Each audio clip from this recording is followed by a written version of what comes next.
Peace. Peace. This is Joshua Miller Law, Mr. PhD. You're just now entering the cipher called Real to Real 360.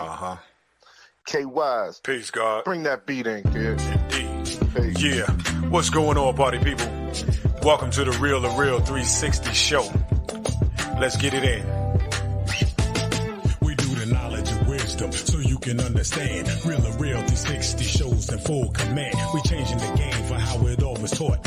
From bondage to freedom to an independent thought. Yo, the show is here to bring about a change for real. To lighten everyone so we all know the deal.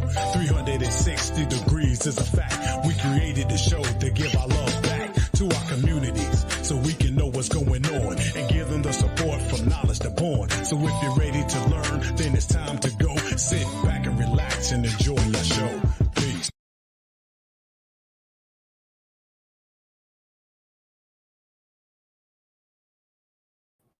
Peace and blessings. Peace. I guess I'm gonna kick it off tonight. Absolutely. Welcome to Real 360. Whereas I'm Joshua Miller Law. This is something different. This is new right here. Joshua Miller Law, Mr. PhD, with my co-host, my brother in God, Mr. K Wise, the Kato the Black Superhero. Say peace to the family, fam. Peace to all the human families of the planet Earth. Peace to Allah's 5% nation of gods and nerds, man. Peace to everybody right now. I am magnified right now, G. Yeah, this is gonna be crazy. This brother that that's coming on today is an educator, a consultant, a curriculum and community developer. You know what I'm saying? Professor Kamine is also a principal facilitator at the Chief Executive Officer of the African Centered Science Academy, which is named the Temple of House of Life. And with all that being said, I can't even get all his acronyms all together, but just bring him on. Let's, everybody just get ready to get filled with knowledge. I just want to say, sit back, grab your pen and your pad and take notes, because you're getting ready to bear witness to true, actual fact science of life and everything with this great man that I have the honor and privilege to bring to us on our show. None other than Brother Kaba Hiawatha Kamini. Ladies and gentlemen, the man, the living legend himself is in the building. Peace, my brother. Hotep family, I appreciate you so much. Josh Mel and my brother K Wise, thank you for the opportunity. Thank you.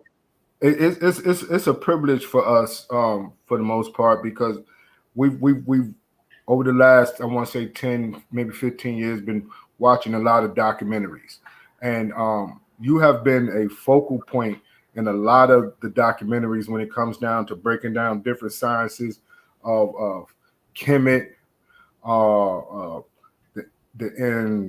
origins of different individuals, the indigenous people of this continent, and a lot of people have studied your language and your works. How humbling is it when people come to you and they said they receive knowledge just from watching you? Brothers, let me tell you, that is the highest regard as far as I'm concerned. One of the, because my background, of course, is in early childhood. Mm-hmm. My first license is in early childhood. I was a kindergarten teacher when I first started out in 1979. Okay. Because I realized that if I could get to the 4 and 5-year-olds before Mm-hmm. the nonsense was written on the chalkboards of their mind, Mm-hmm. if I could be the first imprint on their mind, then as they grew and they developed, they would not accept the nonsense that many of us do here. Now, the reason why I say this is because my first year teaching was in Gary, Indiana. I left New York to go to Gary, and I taught high school. Wow. I had a phenomenal relationship with my students, but I got the job because I went there in communications for a communications job in a newly acquired Black-owned radio station. I went as the production manager and also the weekend disc jockey. The teacher that taught radio and television at Roosevelt High School went on sabbatical. Mm-hmm. So they asked me if I'd be willing to teach, because the requirements to be a teacher were requirements that I had. So I taught. And just to tell you a story about my relationship with the students, the first day of class, this is in August of 1977. It's time for lunch. I go downstairs into the lunchroom and I get online. I'm behind students, right? And there are teachers that are in the front, and the teacher beckons me to come forward. And so I went to the front of the line. And the teacher said, we don't have to wait online. As teachers, we just go right to the front. But you know, brothers and sisters don't like you skipping them online. Right. They don't care if you're a teacher or not. They respect you. But they don't appreciate, and I saw it in their faces that they didn't particularly care for it. Again, this is the first day of class. Everybody's tight. So the second day of class, get back online, go back behind a student. They beckon me to come, and I make like I'm talking to a student that I'll be there soon. But I make believe I'm talking to students, and I keep talking to them until it's my turn. And so when I got my tray, the students around me got their tray. They said to me, where are you going to eat? And I said, well, where are you going to eat? And they said, we eat over here. So I went over to sit with them. Because in my first day in faculty lounge, wasn't too much talking going on. I just didn't want to hear that nonsense. Because, you know, the teachers are tight coming back first day of class. This is an all-black high school. It's the school that the Jacksons went to. And so I started eating with the students every day. And, you know, me being me, one of the first things I want to do is talk to them about Malcolm and Africa and history and culture and things like that. Long story short, family, within about 2 weeks, all of the students had, not all, but many of them had positioned their seat around where I was. And I literally would finish my lunch and then stand up and lecture on Africa. Wow. And those students were absorbing it.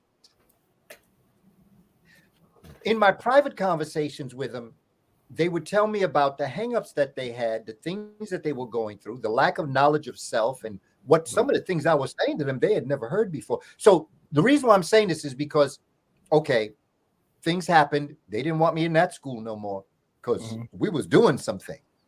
So, okay, the teacher comes back unexpectedly, and I lose my position.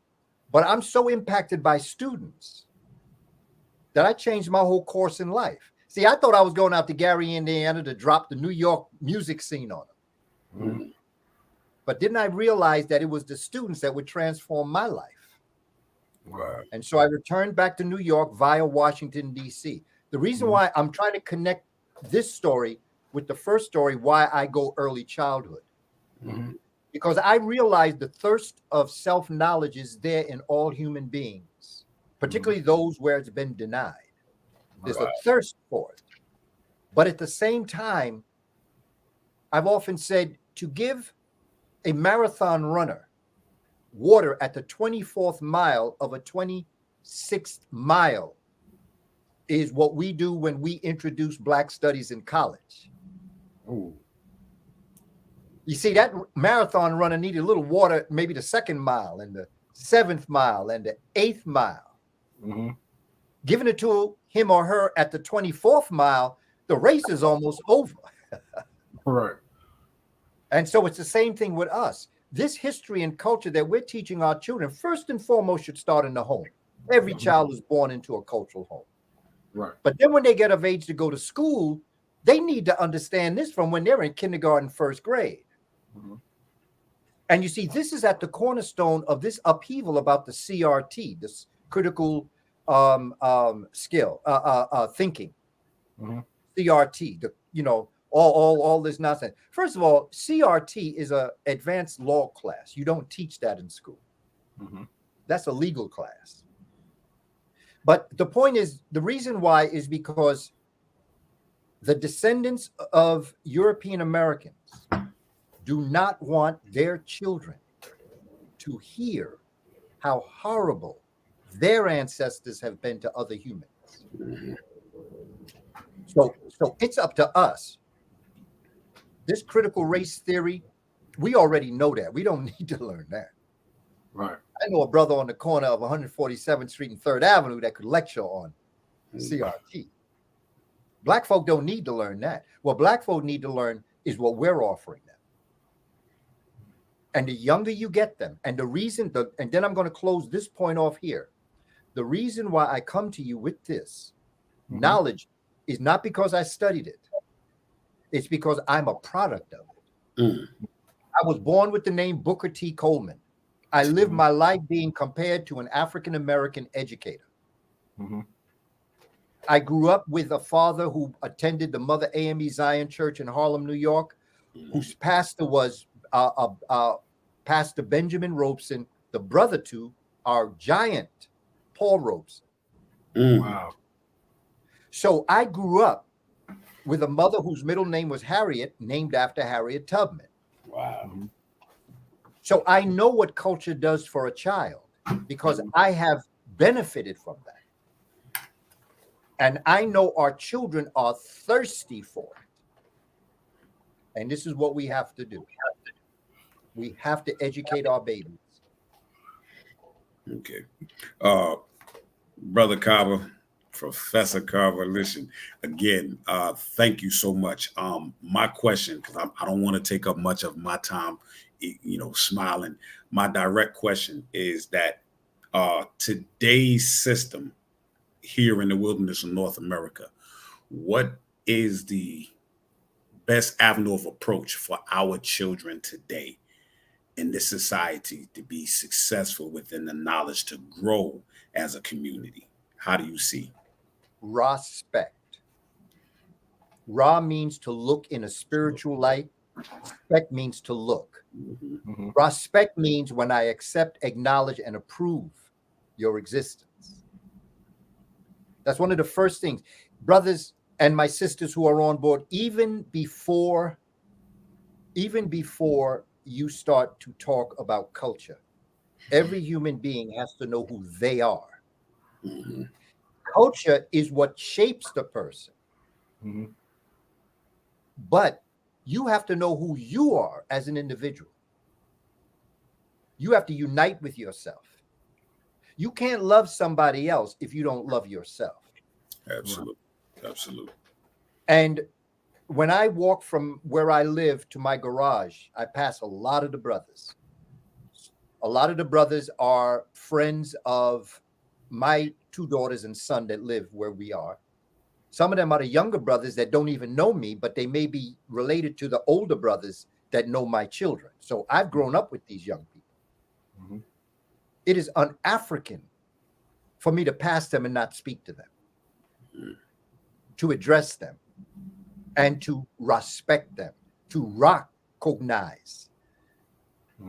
Ra in a spiritual light, cognition is to know. The first thing we have to do, particularly as brothers, sisters too, but brothers in particular, we have to talk to our young brothers. Don't have to lecture them. I don't lecture them. Sometimes they stop me and ask me, I heard this. Can you drop some knowledge on us about something going on? And so I'll stop and talk to them. And again, like the high school, they will congregate around me. They trust me. And they respect me because I respect them. Now, to go deeper in your question, we have to start our own after-school programs. And we have to, whether they be in community centers. I've worked with martial arts schools that do after-school programs for children, but they want the children to get a little bit more culture. That was in Houston, Texas. I've worked in after-school programs, church groups. We have to do this. This ain't going to be done for us. And I'm not interested in going to the public school system. That's why I'm coming to you. I'm done with them. They are not going to do for us what needs to be done. They can't even teach our children what they went to school to teach our children. And I'm talking about math and science. If they can't teach that, how are they going to teach our culture when they don't even know their culture? Right. We have to do this in small scale. No big things, because then we get overwhelmed. Mm-hmm. And then we just give up because it becomes too big. Just on your way down the block, just acknowledge those brothers.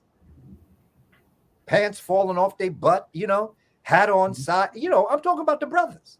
Right. We see them cursing now that it's legal, smoking blunt. Talk to them. Talk to them. No judge. I'm not here to judge you. The Honorable Elijah Muhammad, you saw often say, in order to clean a fish, you first have to catch it. You have to catch it. Mm-hmm. Okay, and that's what we have to do with our people. We're trying to sit here and lecture them on how they should be. They don't want to hear that. Because where were you adults when I needed you, when I was 7 and 8? Now you up here in my face telling me how wrong I am, but you weren't there teaching me right when you should have been. Right. Whether they be in street organizations, which I call them, some people call them gangs, Mm-hmm. but I'm from South Central Bronx. I use the term street organizations because the police is a gang. Absolutely. Absolutely. The fire department is a gang. Right. Teachers are a gang. In fact, the two biggest gangs in America is the Demo Crips and Blood Cans. Sorry, Bloods and Crips. I don't mean to put you out like that, but I'm just trying to make a metaphor for my story. Right. You mentioned Roosevelt, as far as Roosevelt, Long Island. No, I think he's talking about in Gary, Indiana. Oh, Yeah, Roosevelt, Gary, Indiana. Oh, okay. Yeah. Okay, I was about to add on something there to it. Yeah. No, I think he's talking about Gary, Indiana.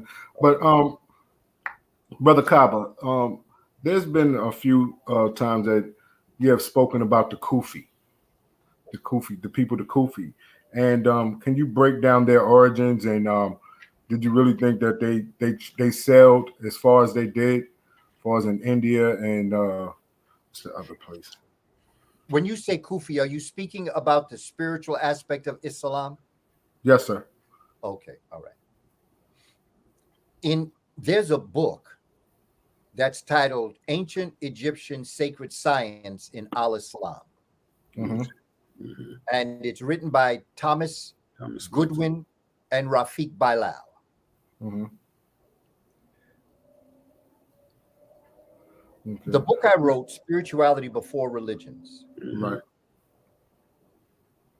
from my perspective, was written to present to our community of whatever faith system you belong to, the evidence of where your scripture came from. Mm-hmm. That became very important to me. When you say, are you talking about Sufi? Yes, sir. Sufi, not, okay, because I thought you said Kufi. Yeah, Sufism. Sufism, yeah, okay. Sufism is the spiritual system of Islam. Mm-hmm.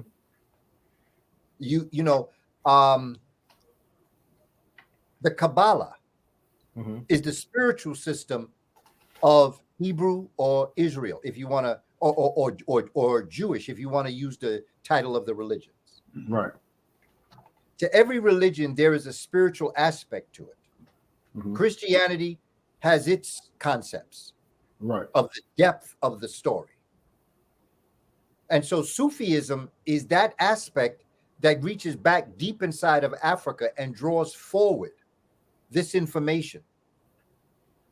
Because in my study of Islam came from the mountains of Ethiopia.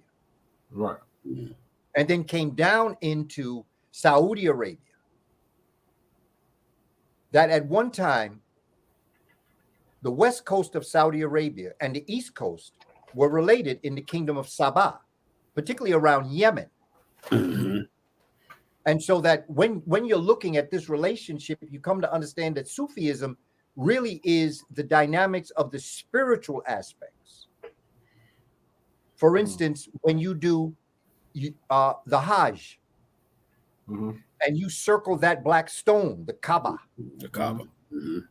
The Kaba is a remnant of the astronomical observatory that was located at Ma'at Ka, which we today call Mecca. Mecca. Mm-hmm. Mecca was a very important base and related to what we call the Ipet Waset, or the Grand Lodge of Luxor. And there were Grand Lodges all around the world where the early thinkers brought this system into these various parts. The shogun of Japan is an African priest system. So even when you go into Asia, you still have this system. You can go into Vietnam. All of them have those secret societies. But they're not really secret in the sense that we use the word secret, because our ancestors believed that if you had the intellect, the spiritual intellect to digest this information, it was yours. Right. They didn't hide it from anybody because they knew that the information is so simple, yet it's so complex. Because what we're talking about right here, brothers, is very simple. But then you'd have to ask yourself, why are we still in the same position that we're in? Right. That was the next question I was going to ask. How did the changing of the guard, I would say, when it came down to like when we say, they say that the original people, the black people, are the original people of the planet Earth, and that we controlled a whole dynamics, right? How did we not see the change of things happening when it came down to the Caucasian man and everything else having their run with the world? According to research, and I'm gonna give you my thought about it. There's basically two cradles. All humanity came from Africa. Right. Every human form, Australopithecus robustus, which was that Homo sapiens sapien that had come to a certain understanding. Then Homo robustus transformed into Australopithecus gracile, a higher thinking being. Then Australopithecus gracile became so dynamic that they became Homo habilis, which is the human of ability that started using tools, which advanced their culture and their civilization. Homo habilis became Homo erectus by standing up erect and walking the earth fully erect. From Homo erectus became Homo sapiens, and then from Homo sapiens came Homo sapiens sapiens. Those are the basic 6 forms of humanity. There's a lot of other in between by matter of degree, but the 6 major ones given to us by Dr. Sheikh Anta Diop are those 6. Right. Okay. Now, the evidence that life came out of Africa is the fact that the first 3 humans, the true Australopithecines and Homo habilis, can only be found in Africa. And they predate all other humans by millions of years. Every form of human came out of Africa after Homo erectus and then traveled around the world. So there's no concept that a human being was born and, well, the word is autochthonous, which means that you come from the soil. You did not migrate there. You're from there. That's what the word means. There's only one place where the human family is autochthonous, and that's Africa, specifically Central and South Africa. The people we today call the Twa, Mbuti, the Khoi, the San of Southern Africa. They are the original human family.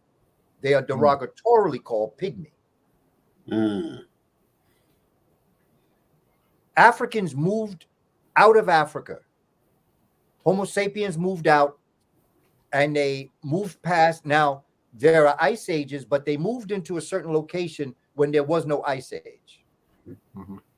And for thousands of years, they lived there. And then all of a sudden, the ice age came. They were locked in this area. In order for these melanated, wide nose, thick lip, kinky hair, people to survive, they had to adapt to their surroundings. Okay. The same way we do. Mm-hmm. Like where we are right now, we're coming up out of winter, very beginning of spring. We are not the same complexion that we were in July of last year.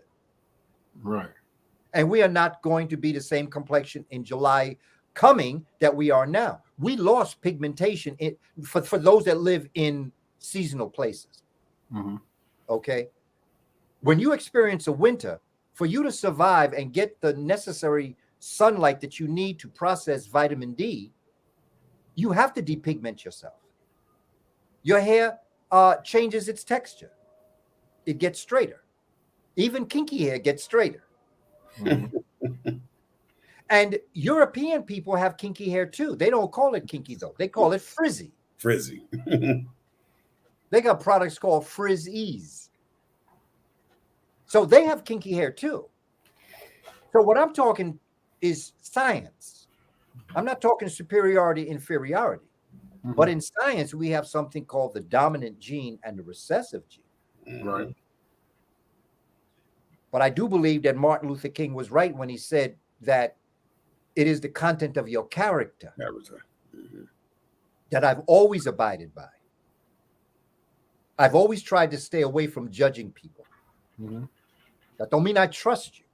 Mm-hmm. And anybody of European descent has to understand why I would prejudge them. Mm-hmm. Because if you knew what your people did when they came into my community before, I'd be a fool just to openly trust you anymore. Right. And that goes to your question. Mm-hmm.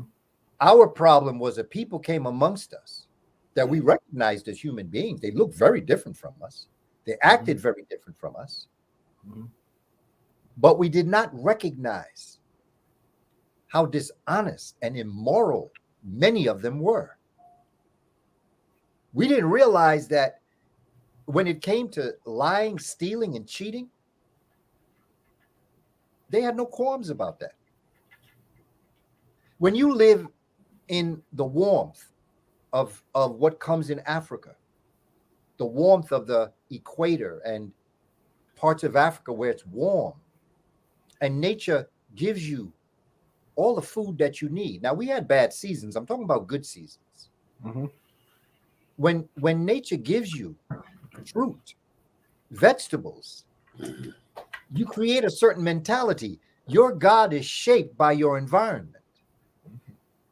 And so when you have a supportive environment, a loving environment that brings you food, that creates the atmosphere of love and respect, and somebody comes to your home and they're traveling and they say to you, I'm traveling down the road, but I'm a little hungry right now. Do you mind if I eat some of your mango? The person says, sure.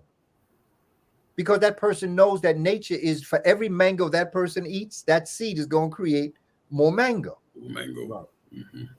So there's not a possessiveness in the warm climate, in the sun climate. There isn't that feeling of aggression. And also that person that is asking for mango may take 2 or 3, will take no more because they know that when they get down the road, they're going to meet another person that has food. So they're not going to hoard everything. Right. But you see, when the Indo-European came amongst us, we treated them like sun people when they really had an ice mentality. Wow. Wow. And before we knew it, they cold copped us.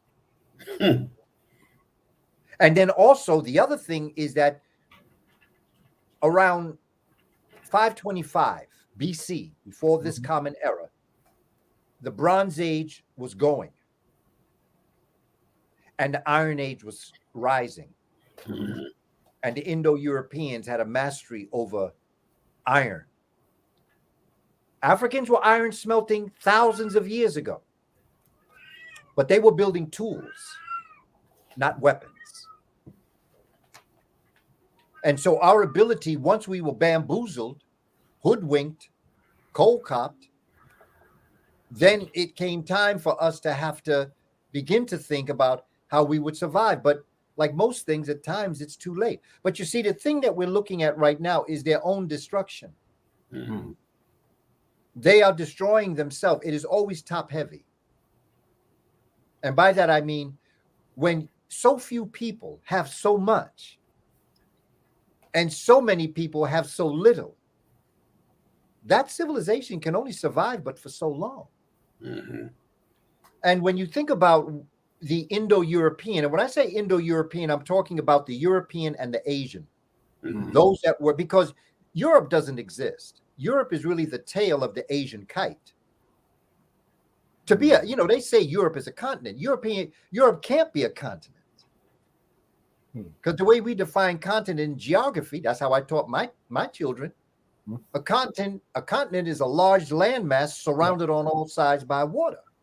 Europe is not surrounded on all sides by water. If that was the case, Russia would have more of a problem getting over to Ukraine. Because that part of Europe would be surrounded by water. It would be an island unto itself. It would look like Australia, so to speak. But it's connected to Asia. So Europe cannot be a continent. But what Europe is, it is a large landmass surrounded on three sides by water. And that's a peninsula. Peninsula. Mm-hmm. Europe is a peninsula. It is not a continent. But in class, we teach our children that Europe is a continent. And then we teach them that a continent is a large landmass surrounded by water. And they say to me, Brother Kaba, there's something wrong with this relationship here. Right. Because if I said that Europe was not a continent, I'd get the answer wrong. If I said that a peninsula is surrounded on four sides by water, I'd get that answer wrong. Correct. Right. But when I look at Europe, it's a peninsula. So help me understand this contradiction. Not only that, brother, here's the bottom line that I'm going to tell you. Everywhere that I have found our destruction, I have never found them being able to come in and fight us. They have come in and taken advantage of the fact that we're fighting amongst ourselves. Right. Right. Everywhere that you search, even the Moors, what brought the Moors down was that Boabdil was fighting his own family in the civil rights movement. And sometimes we let it happen. We let us think that Marcus Garvey and W.E.B. Du Bois had a problem, that W.E.B. Du Bois and Booker T. Washington had a problem, that Malcolm X and Martin Luther King had a problem. They didn't have a problem. They looked at the same thing from two different sides. And had we understood that they both were right, W.E.B. Du Bois was right, and so was Booker T. Washington. Booker T. Washington, with George Washington Carver, said if we control our own agricultural system, we'll never have to go to nobody because we will be able to feed ourselves. And a civilization that can feed itself can sustain itself. Right. At the same time, we have a percentage of our people who are the scientists. They gear themselves towards science, or what we might call the left hemisphere of the brain. And so when W.E.B. Du Bois was talking about the talented 10th, although I don't like that title because all of us are talented, but see, this is what starts challenges when we use words that begin to cause problems amongst us. Because there were people that W.E.B. Du Bois was absolutely correct. There were people like Booker T. Washington, absolutely correct. Martin Luther King was absolutely correct. And so was Malcolm X. Absolutely correct. But they allowed us size. We're getting back to that concept of the gangs now. So we started a Malcolm gang, a Martin Luther King gang. The generation before that started a Booker T. Washington gang, and a W.E.B. Du Bois gang, and a Marcus Garvey gang. And they exploited us fighting amongst ourselves. Absolutely. But we fight amongst ourselves when we don't know ourselves. Because there are two cosmic commandments. The first commandment is that each and every one of us should realize that we, each and every one of us, is the creator having a human experience. You ain't got to go outside yourself to look for God. You are God. You don't have to go inside yourself. You are God. But with the knowledge of outside and the knowledge of inside, you are a God walking on earth. Brother, when you gave credit to my good brother and the group, the 5 percenters, I remember seeing my brother, Clarence 13X in Harlem. I watched him transform into Father Allah. The Mecca is still on 126th Street and 7th Avenue. I pass it frequently. This brother took the very best of everybody. And that's why you have Busta Rhymes, Jay-Z, okay, Wu-Tang Clan. Because when you understand the science of spirituality, because that's the subtitle in my book, Spirituality Before Religions. Spirituality is unseen science. Science is seen spirituality. In the Western world, they say, give to Caesar what is Caesar, give to God what is God. In the African mind, you can't do that because Caesar is God, God is Caesar, and you are both Caesar and God as it relates to your life. Right. And if you know that you are the creator having a human experience, the way in which you interact with each other is the second commandment, which is that you are to treat the creator's creations as you treat yourself. So if you see the God in you, you will see the God in land, in the water, in other human beings, in the wolf, in the falcon. And you will respect the creator's creations, all of them. But when you're in an environment of ice where all them essences are not there, then you don't have a respect for land because it's ice. Water, it don't really exist, not in the ice. And air, which is frozen. You don't create a respect for that. But when you're in tropical climate and the air you breathe and the green oxygen that's leaving the plants fills your nose, it makes them wide, makes your nose wide to breathe up all that wonderful air. The water is pure. The land is pure and brings you food. You're not going to violate that. I tell brothers and sisters all the time, if we were to protest against how Indo-Europeans have treated us, we'd probably be 7th online. Because the first online is the European woman. Because he learned how to treat everybody else so horribly by the way he treated his own woman in the caves of Europe. Nobody should be madder at the European man than the European woman. Just think about what I'm saying.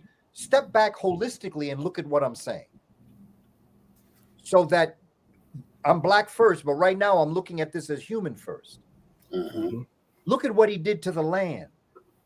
It took a black man to come and save them again.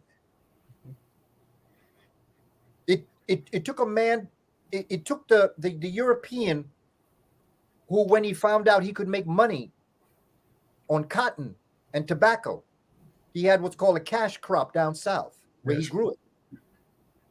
And what he didn't know is that there's something known as photovoltaics. Photo meaning light, voltaics mean electricity. When light, heat, and sound energy comes down to the earth, it creates an electricity in the earth and you grow crops. There was a crop amongst the Native American peoples. There were 3 crops. They were called the 3 sisters: beans, squash, and corn. Now, I'm not familiar with the exact cycle, but I'll just go by beans. You grow beans. And by growing beans, light and heat energy invigorates the earth to bring forward a good bean crop, but also that invigoration also prepares the earth for the next crop, which is the squash. When the squash crop grows, because of the nature of what happened with the beans, it then again photovoltaically brings forward nutrients into the earth so that the third crop, which follows the squash, the corn, is a good corn crop. So every crop grown made the next one better. But Europeans, with the mind that they had, they saw, I can make money. So if I start differentiating my crops, I'm going to stop making money. I'm making money on the cotton and the tobacco. So what they did is they just grew and grew and grew and grew. And what happened is that the earth vomited and said, what's wrong with you? You're supposed to grow different things. And eventually the cotton crop wasn't that great and tobacco crop wasn't that great. And pretty soon the land died. And then in the 1800s, there was a short black man born that looked at the earth and said, you know something, if I start growing other crops, that will replenish the earth. And that was Dr. George Washington Carver. He was the greatest scientist of the 20th century. I respect Albert Einstein. Albert Einstein did great things. But George Washington Carver saved the world. Wow.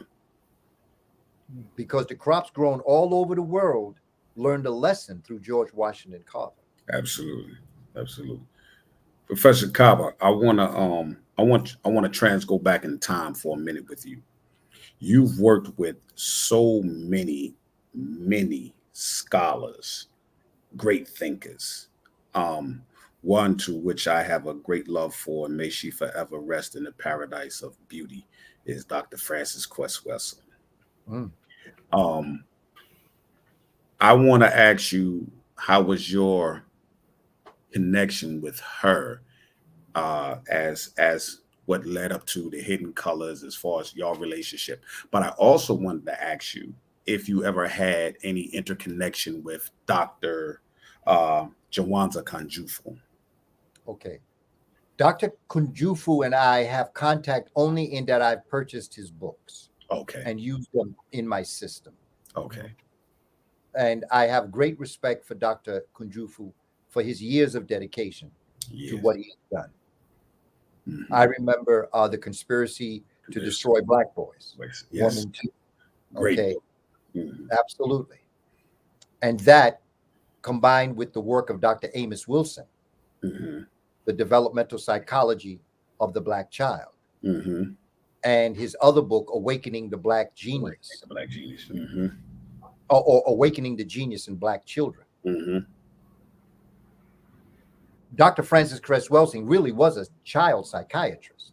And my interest in education is what brought she and I together. I was first exposed to her in the 70s. But it was Richard King that brought me to melanin. I remember her talking about melanin, but it never stuck with me then. I remember her talking about AIDS in the 70s. It never stuck with me then. But in early 1980s, I always say 81 or 82, I was exposed to Dr. Richard King, who wrote the book, The African Origins of Biological Psychiatry. And that is when I came to realize what Dr. Cress Welsing was talking about. And so I built curriculums around teaching children melanin. And with her approval and understanding of what I was attempting to do, I did the same thing with Dr. Richard King and with Dr. Laila Africa. Okay. Because you see, my thing is writing curricula for children in school. When I went to Dr. Clark, I said, Dr. Clark, John Henry Clark, who I consider to be my teacher, I said, how can I best contribute to our community? What can I do in school? He said, we have people with a lot of money now.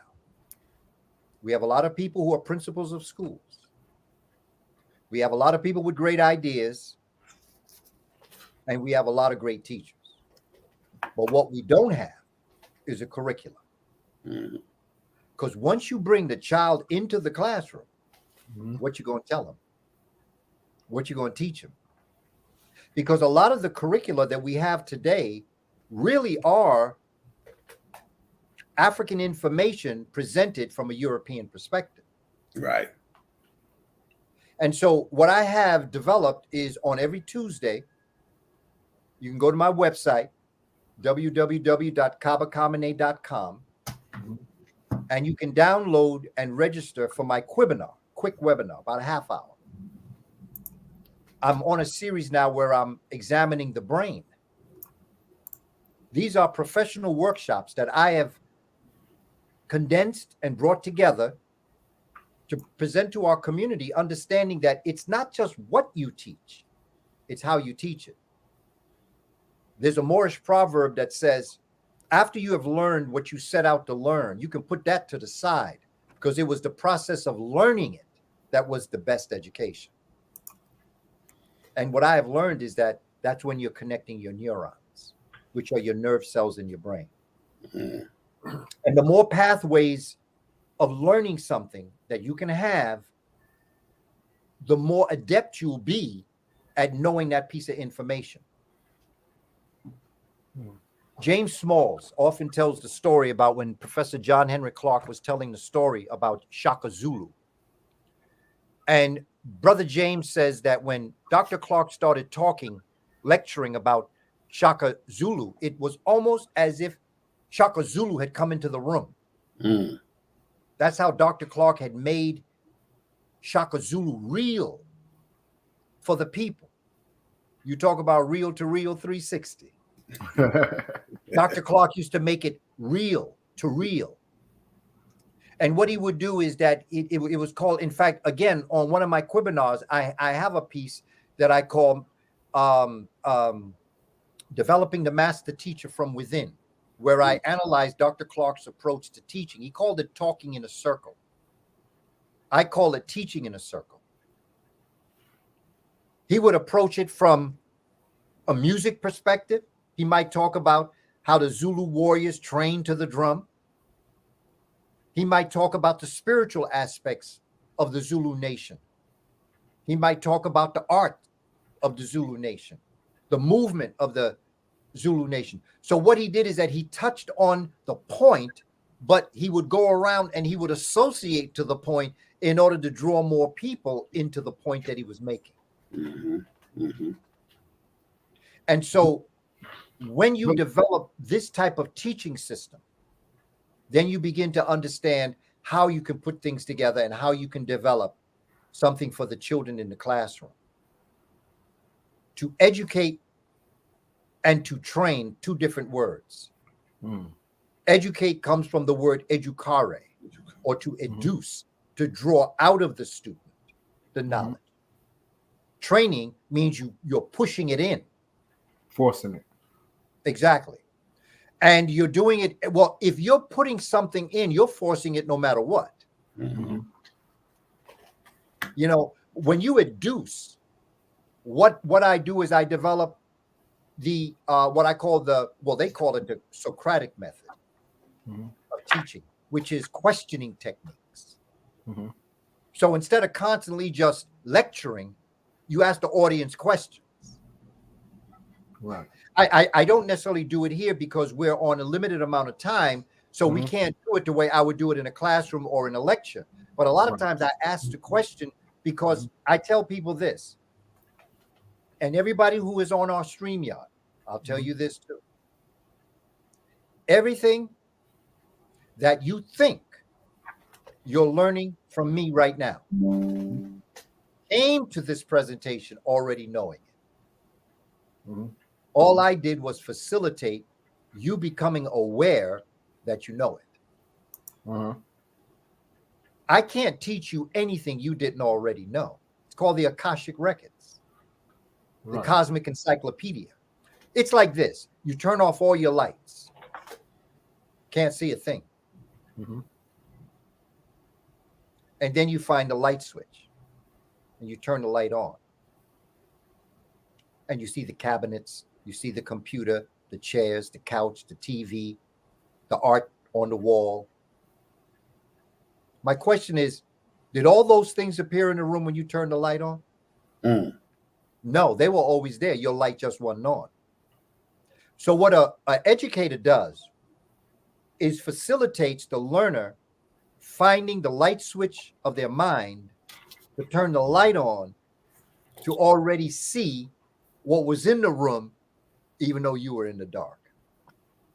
Right. I always say that the speed of darkness has always been faster than the speed of light. That's right. For me, because when a person says, we know how fast light travels, but when you close your eyes, the darkness has always been there before the light strikes. Yeah, absolutely. And brother, to add to your statement, which is absolutely correct, everywhere where light goes, darkness is already there. Absolutely. Edward Bruce Bynum Mm-hmm. wrote a book, Dark Light. He talks about that concept. We don't understand science. Brother Kaba, I have a question, and it's kind of like I might be shifting from that, but I know that coming up in the early 80s, studying lessons and everything, we started venturing into other schools of thought. And at the time, it was called Egyptology, which we later on learned that it was called Kemetic science. Could you break down the difference and the origins of both? Egyptology, so to speak, came about in the world we're living in today, probably in the mid 1700s. Mm-hmm. And it culminated towards the end of the 1700s with Napoleon Bonaparte going into Egypt. Mm-hmm. They came upon this Rosetta Stone, and many scholars, including Champollion, deciphered this Rosetta Stone. Mm-hmm. And what it was a stone that had three writings. It's in the British Museum. It had three writings. On the top, it had hieroglyphs or hieroglyphics or meduneter. And then underneath that, it had hieratic. And then underneath that, they had what they called classical Greek. Mm-hmm. That wasn't classical Greek. That was another script from Africa that the Greeks adapted. Mm. It's like if you found a stone that had the King's or Queen's English on top, Mm-hmm. Standard American English underneath, and then Ebonics underneath that. Right. They're all the same language, but they're different perspectives of the same language. Mm-hmm. Right. English is not a language. French is not a language. When you get deep inside the science of it, to be a language, you must have a script that is specific to that language. Mm-hmm. English doesn't have a script. English uses Greek script via the Romans. Spanish is not a language. French is not a language. And so what we're dealing with is this concept. Ology basically is logic or study of. And Egypt is a word that was used, that was put on Egypt, not by Africans, but it was contaminated, because the original name that they are really talking about is called Hiku Patah. Okay. Hika Patah. Hikaptah. That's what they called it. Today we call the city Memphis. But when the Greeks came upon this this area called Hikapatah, they pronounced it Aigupatos. And so the HI became AI, the KA became GU, and PTAH became PTOS. Mm-hmm. It was further messed up because then out of Aiguptos, AI became E, GU became GY, and PTOS became PT. PT. Wow. So even when we use Egypt, Egypt came from Aiguptos. Aiguptos came from Hikapatah. It's still an African word, but it has been corrupted by the peoples that have taken the word. Egypt does not exist as a place. Egypt, for what we know at its height, is nothing but another form of the Kushite Empire that came from the south. Egypt is a figment of the imagination. It really doesn't exist. Mm-hmm. But we give it credit because other people have put it in the book. And just like you get the answer wrong if you don't make Egypt a continent, you Right. get the answer wrong if you don't talk about Egyptology. Now, what happened was through scholars, through the years, and then really coming to a powerful point in the 1950s and 60s with Dr. Yosef Ben Yekinin, who was going to Egypt since 1939, we began to be exposed to an African view of what is called Egypt. And that came from Kemet, which when deciphered means the black community, the black land. And so then now we have scholars that now refer to what used to be called Egypt. They refer to it as Kemet. I've taken it another way. I call it Kush Kemet.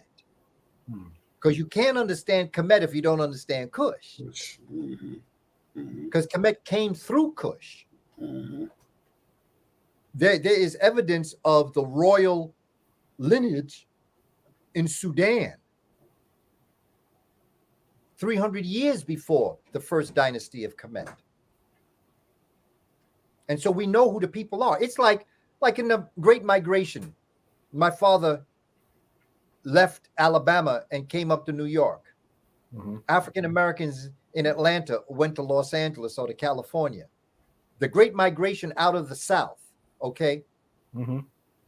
But my father had family that was still in Marion, Alabama. But he and many of his family members were here in New York.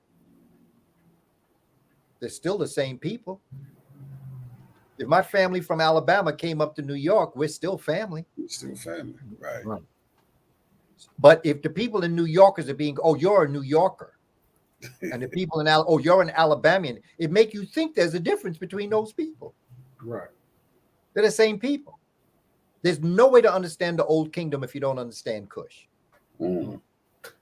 Kush created the Old Kingdom.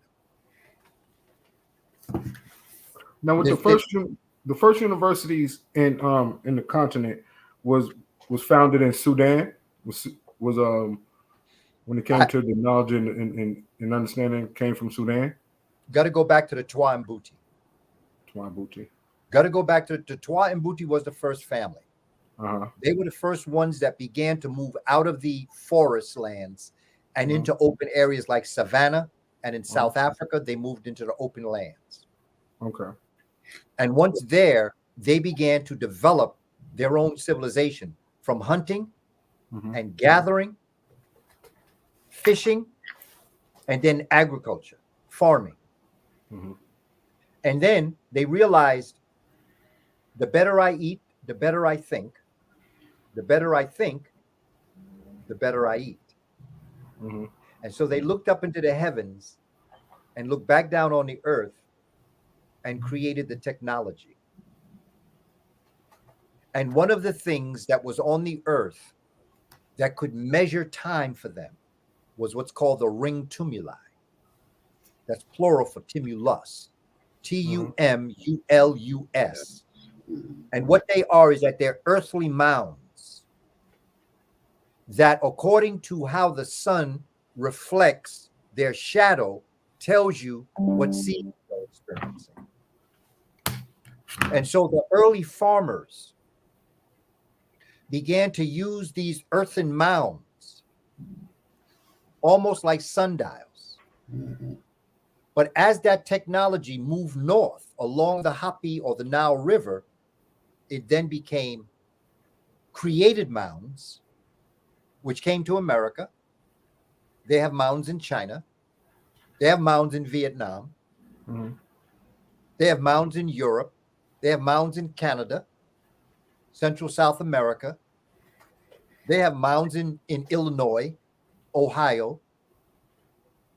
And so from the mounds, they perfected the technology using their math and science. And that's how the Meru, or what we call the pyramids, came into existence. Is that also dealing with the Easter Islands? Yes. Okay. All that area. At one time on the Earth, family, the only human beings on Earth were the Twa and Mbuti people. For thousands of years, they existed. And it's important for us to understand. The Kush lived during the same, lived with the Twa and Mbuti. The Twa and Mbuti were looked upon as sacred gods on earth. And their land was known as Ta Neter, Ta-Neter. Ta is land, Neter means God or creator, land of the gods. Mhm. And so it would be the Twa and Mbuti that laid down the first educational systems to pass down, and then it flourished all around the world. And this is the history that I'm encouraging our younger scholars to get at. Because it's the younger scholars that's going to make this work better. You know, Dr. David Imhotep wrote the book, The First Americans Were Africans. But if it wasn't for Dr. Ivan Van Sertima, Dr. Imhotep may never have written that book. Dr. Ivan Van Sertima was impacted by Dr. John Henry Clark and by Cheikh Anta Diop. Had it not been for Dr. Clark and Cheikh Anta Diop, maybe Dr. Ivan Van Sertima may not have come to his conclusions.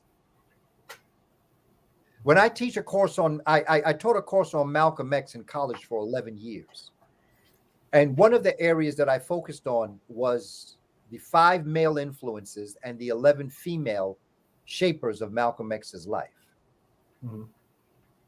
There were some people that shaped Malcolm that Malcolm never knew. In fact, they were dead by the time Malcolm was born.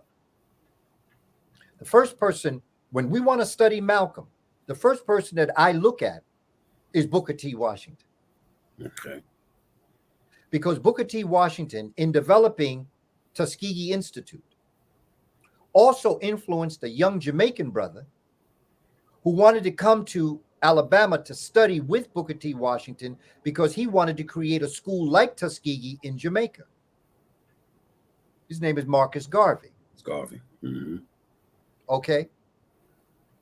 Now, Marcus Garvey influenced somebody that was very important. And what I always say to people is much respect to the Honorable Elijah Muhammad, who I think is probably one of the greatest human beings to live in the 20th century, beyond a doubt. No Elijah Muhammad, no Malcolm. Mm-hmm. That's just a straight up fact. Mm-hmm. No matter what happened to that relationship afterwards, it only goes back to show you what happens when we start to fight amongst ourselves.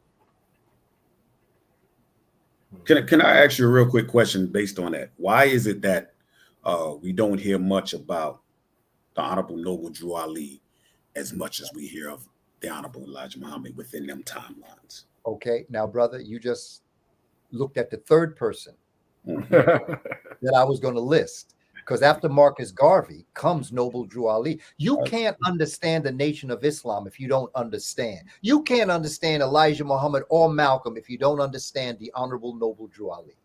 Mm-hmm. Noble Drew Ali laid the foundations for the breakaway from the stranglehold that Christianity had on Black people. And so Noble Drew Ali becomes the third inspiration in Malcolm's life. The Honorable Elijah Muhammad becomes the fourth, and John Henry Clark becomes the fifth as his historian and his teacher. The 11 females that shaped Malcolm, first and foremost, was his mother. Mm-hmm. Okay. You have to understand what this sister, Louise Little, the impact that she had on her son's life. He was with her 10 months before the world ever knew he existed. Mm-hmm. She was a brilliant woman, by the way. Absolutely. And very few, but because we're so caught up in the autobiography, we see her as a woman who has lost her mind, her sensibilities. But we don't know who she was before and what happened to her that made that happen. The second person that would impact, the second female that would shape him, was his sister Ella. Sister Ella. Mm-hmm. The third person, which many people do not realize, was Sister Clara Muhammad, the wife of the Honorable Elijah Muhammad. Just like Elijah Muhammad was Malcolm's surrogate father, Sister Clara Muhammad was his surrogate mother. Mm-hmm. The fourth person that shaped Malcolm was Sister Betty Saunders, or Dr. Betty Shabazz, his wife. And then, although he really had 6, but he never knew 2 were his daughters. Mm-hmm. And so when you look at a person in his life, there are ways that you can be impacted by people you never were alive during their time. And I think that's the way it is for all of us. Mm-hmm. Because if we don't realize the impact that people are having on us, we'll miss the major point of life.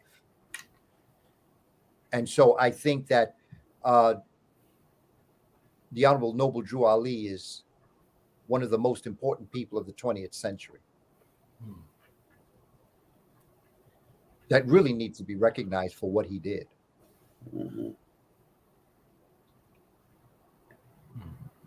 It's always a lot. It seems like it's always going to be an implant of subdivision to prevent a unification of true knowledge. Because when the true knowledge comes to existence, the separatists will fall. And they don't want that because they fear the loss of their power.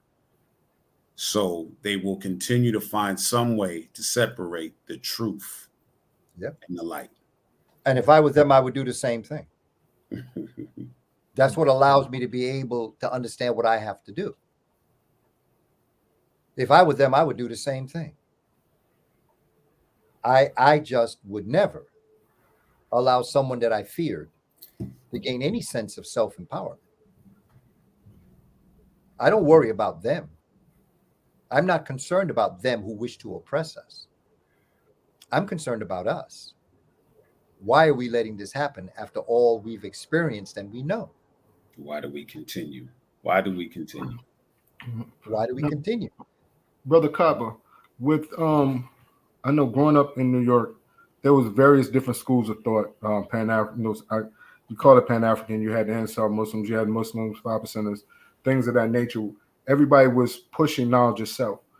How has the change of the guard come about now, where it's not as prevalent to have different schools of thought on every corner? And how do you think that is detrimental to the babies that are coming up? Well, I think that one thing that we have to do is it don't make a difference what you call yourself. Mm-hmm. I tell people this, I say it a lot now because it's out there and people are talking about it. Mm-hmm. I am a foundational Black American. Mm-hmm. I look out for my people. Right. I've looked out for my people, African Americans, all my life. Mm-hmm. But I'm Pan-African through and through. Mm-hmm. There's no way I could separate myself from my brothers and sisters in Central South America or from the Caribbean. You from Jamaica, you should be proud to be Jamaican, and you should look out for your Jamaican people. Mm-hmm. If you Puerto Rican, you ought to be proud to be Puerto Rican and look out for your Puerto Rican people. Mm-hmm. You from El Salvador, Ecuador, and you an African, Brazil, you ought to be proud of being Brazilian and look out for your people. Mm-hmm. But not at the expense of the destruction of another people. Mm-hmm. I am foundationally Black American. I have worked with countries throughout Africa and the Caribbean in terms of education.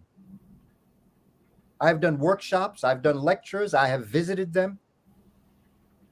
And I am an ambassador of the African American community. I am a foundational Black American. And what I'm saying to us right now is that we can be foundationally Black American and also be Pan-African. It's not separate from each other. Mm-hmm. We can be both.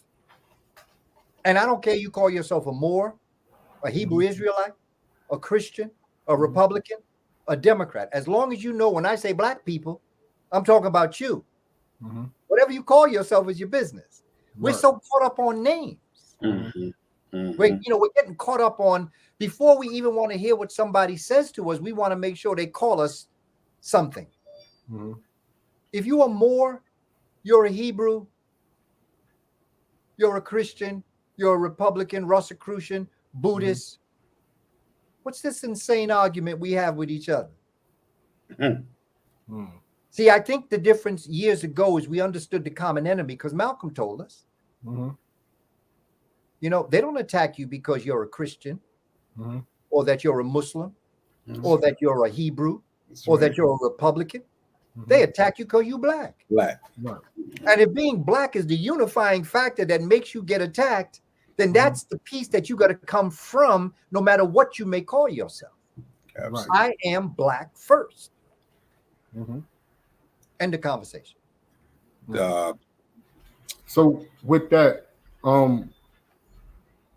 is it being taught like it used to be taught about being proud to be black? Do you feel that the whole culture of being black and defining the proudness of being black being taught to the new generation that's coming up now? It's according to who's talking.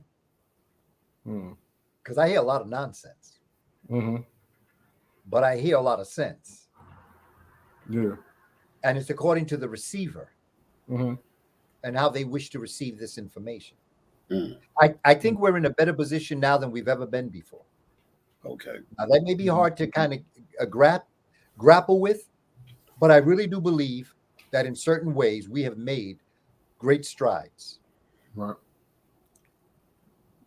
Dr. Kaba, today's language, we seem to be reached out a lot within the music tone of our language in this day and era. But there's a lot of misconcepted language in the music to me, that our youth seems like they're not on the real frequency of learning the consciousness and subconscious of who we are truly, but they're being hoodwinked and bamboozled into a different frequency of not caring about who we are internally anymore.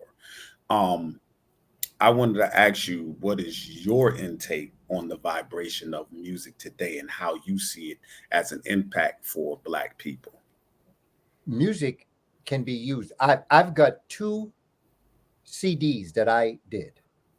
One of them is called Chaos to Order, AOS to Order, and the other one is Mia Moore, MIAMOOR.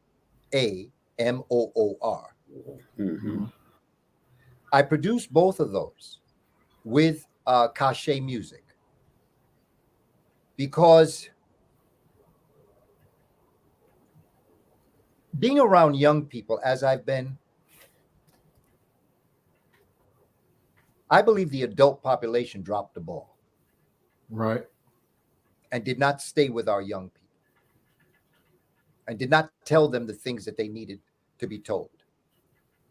I think we went into something through the Black Panther Party and through the organizations that came out of the 50s and 60s and 70s that we had born out of this African American experience. We created little clubs that we would have coffee clush or clash. We'd have spoken word meetings. Nikki Giovanni, Sonia Sanchez, Gil Scott Heron, okay, that would be moving up into Public Enemy, okay, and The Last Poets. And it was very powerful because it took what was happening in the society and they put it to words. And when the two came together, they became so dynamic that they could not be dealt with. So they were co-opted. However, I tend, like I say, respect. I don't come down on young people.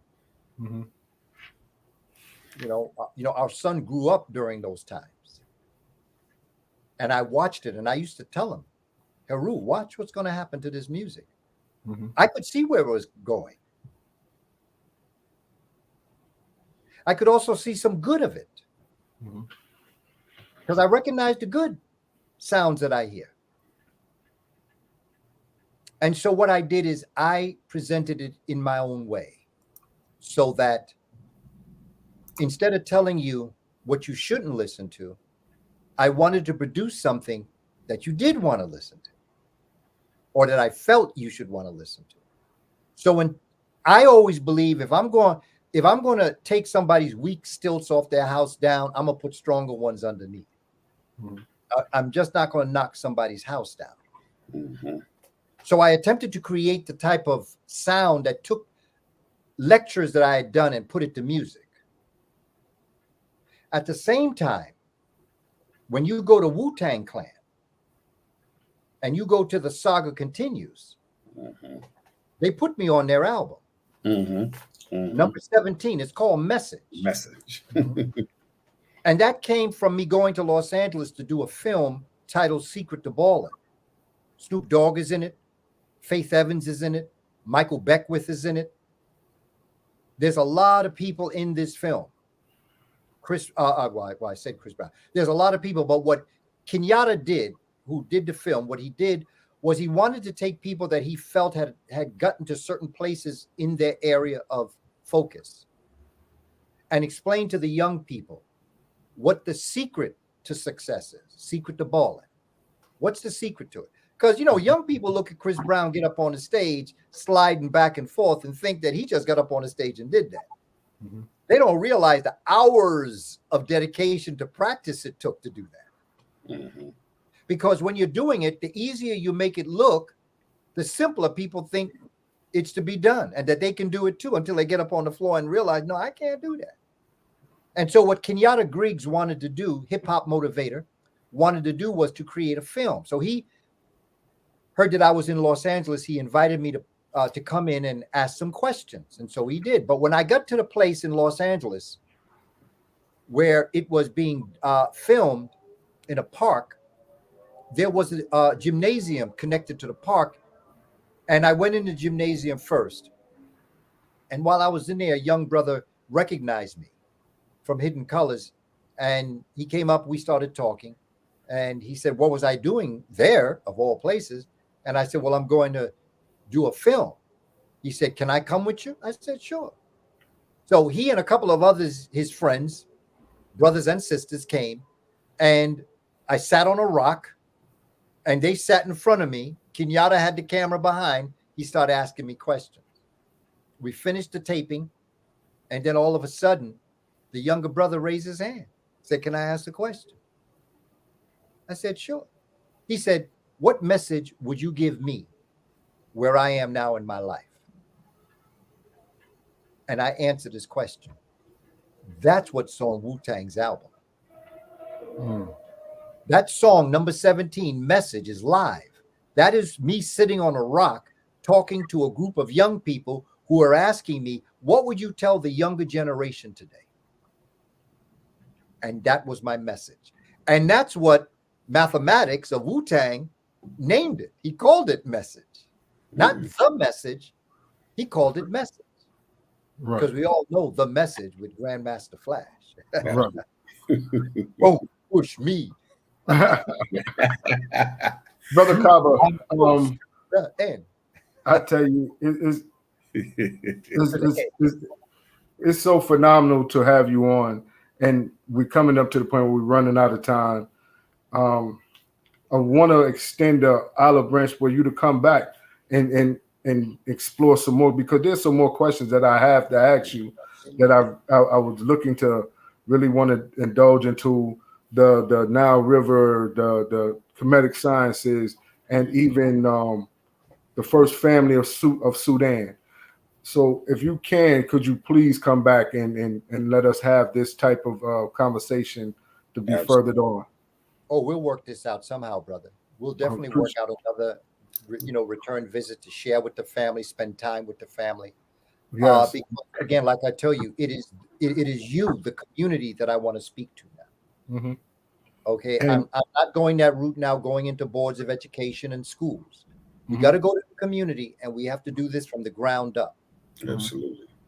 Definitely. And like I said, it's been a pleasure.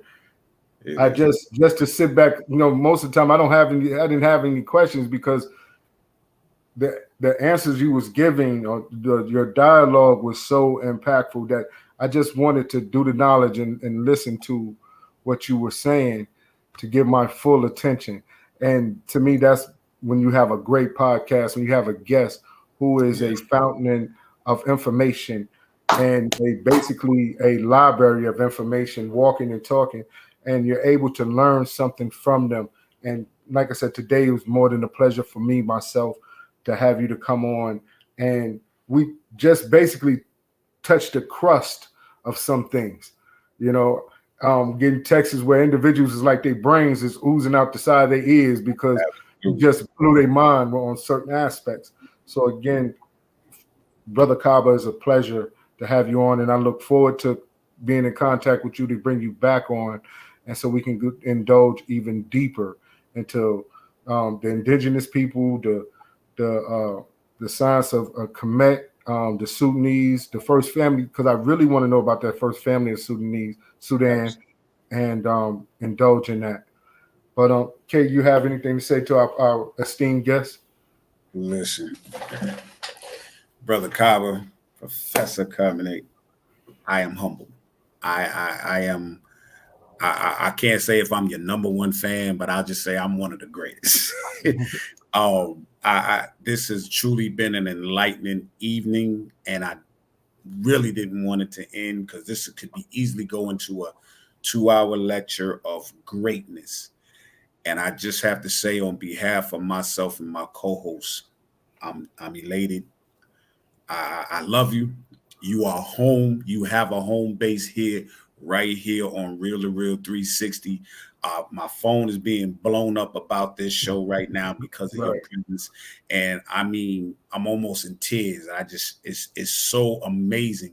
And this is the part where we have to give you your flowers, because your knowledge, wisdom, and understanding in so many various aspects of our cultures, our ways of life that connect. You connect the dots for so much lost ways for people to come back. So my last question to you is, do you feel that for people who want to trace back their ancestral roots, is the DNA things that's going on a lot now, 23andMe, Ancestry.com, is that a safe or authentic way of tracing back our roots to a point?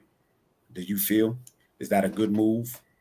I have to say, I am not an expert in this field, but there is something I know about DNA and its ability to trace. I believe we will get better in time once we study this process. Okay. Because first of all, if you had your DNA traced and you went back all the way to your original ancestor, everybody would be somewhere in Central or South Africa. Yeah. And I don't know the difference between somebody who has, let's say, German blood and somebody who has Slovenian blood. You're the same person. I don't understand how somebody could say that French people need to donate blood because you're French, I'm French, our blood are the same. That's not true. You could take 2 Nigerians and 1 Swede from Sweden, and there could be more in common between one of the Nigerians and the Swede than the 2 Nigerians. The only thing that separates these individuals, the only thing that separates any of us, basically, outside of the morphological changes of the body, is the complexion. Because when all is said and done, when you trace your lineage, there's no such difference between the Arapaho and the Apache. So how could you tell the difference? The Nigerian and the Ghanaian. How can you tell the difference between these people? They come from the same stock of people. And so I think that there are people making money. And I also think that the Human Genome Program needs to thank, once and for all, Empress Henrietta Lacks, because it was that sister's life and them stealing her cells that led to the Human Genome Program in the first place. Absolutely. Absolutely. And so to answer your question, it is in a yes and it is in a not yet. Because we still have work to do, but we have to do the work to trace our lineage. And since you say that, we all have to realize when we talk about our ancestors, thanks to ancestral footprints and mathematics, it's called the exponential expansion equation. If you went back 20 generations, and if you considered a generation 25 years, every 25 years, there's a new generation. If I took you back 20 years, which basically would be 500 years,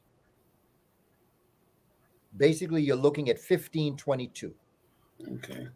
If I took you back to the year 1522, for each and every one of us to be here, 2 parents, 4 grandparents, 8 great-grandparents, okay? If I took you back 20 generations through the math of exponential equation expansion, because every one of them has a whole bunch of people connected to them. Right. If I took you back to the year 1522 and stood you where you are, every one of us, it would have taken 1,047,576 human beings to bring you into existence. Okay. Wow. 1,048,576 human beings to bring you into existence from the year 1522. That's science. But my question as we round this out is this. I only took you back to 1522. I only took you back 500 years. What happens when I take you back 5 million years? That's where I wanted to go. I wanted to go. How many people do you think are in you? How much sadness, happiness, love, hate, sadness? How much of that is within us as a people that if we tapped in, remember finding the light switch of your mind? Mm-hmm. If you tapped into that and spoke to those ancestors that you don't even know, just recognize them, respect them, okay, appreciate them, and let them know that you honor them. They will walk with you every step of your life and even every moment of your dream. Wow. They'll be with you. So you call out your ancestors and they will come and they will do what is necessary. They won't do nothing that wasn't planned, but they can at least walk with you and support the work that you're doing. Because this ain't over till we win, family. Absolutely. Absolutely. And remember this, solar power is the future wealth of the planet. Teach our children solar power. Wow. Professor Kaba, again, thank you. Thank you. Thank you. And I hate that I got to go. I hate that this has to end, but oh man, we look so forward for you coming back for more education. And truly, I'm going to go ahead and dismiss myself. Peace and blessings to everybody, to man, woman, and child. Peace to my co-host, Joshua Allah, and to our great, esteemed, special guest, Professor Kaba, Brother Kaba. Thank you again. I give you high salute. Your flowers are yours while you yet live and continue to grow and continue to be who you are, which is a shining beacon for brothers like myself and my brother Jah to continue on in the knowledge, wisdom, and understanding of our culture and our likeness. Jah, I pass it over to you. I'm gone. Peace and love. We will see you soon, brother Kaba. I don't even want to get up out of my seat, but I gotta go. I know it's crazy because we coming up on an hour and a half, and Yeah. we at the end right now. So, brother Kaba, like I said, I just want to thank you for coming on. Nothing but love. We're going to coordinate where you can come back, and look forward to you coming back. So thank you again for coming on Real to Real 360. To all our followers, listeners, and our fans that are viewing, make sure that you pay attention to how you can get in touch with Brother Kaba, how you can hit his Cash App. I think we have it going across the ticker, going at the bottom. Also, to support Real to Real 360. If you like what you're seeing, you like what you're hearing, hit the Cash App. All the above is going around and down past the ticker. So have a good evening. Peace and blessings. Nothing but love from Real to Real 360. Peace. Absolutely. Old tap.